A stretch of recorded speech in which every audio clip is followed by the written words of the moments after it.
This morning, proposed changes to Medi-Cal and in-home supportive services could threaten eligibility for tens of thousands of Californians. Later today, advocates and lawmakers are set to rally at the state capitol over hundreds of millions of dollars worth of cuts and the impact it could have.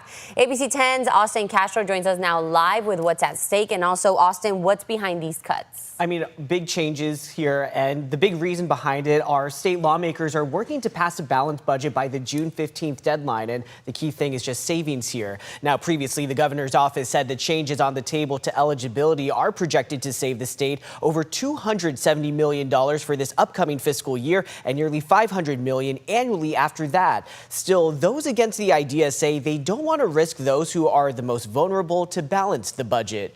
Now, late last month, people voiced their opposition outside the state capitol during the California Disability Leadership Alliance Day of Action. And at the center of the debate, the possible return of an asset limit of $2,000. What that means is an individual cannot have more than $2,000 in assets to be eligible for Medi-Cal and in-home supportive services. Additionally, the proposal could also shift costs onto counties. Disability advocates and lawmakers opposing the plan say those changes could have real consequences for people who depend on in-home care.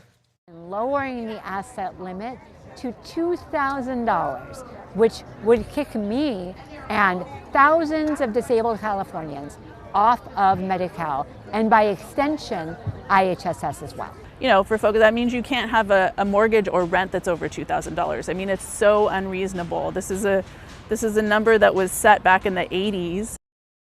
Now, we also previously heard from the California Department of Finance, who points to pressure from federal policies to backfill lost federal funding or pay for lost health care benefits. They also add the May revision maintains $45 billion for Medi-Cal from the general fund for the next fiscal year.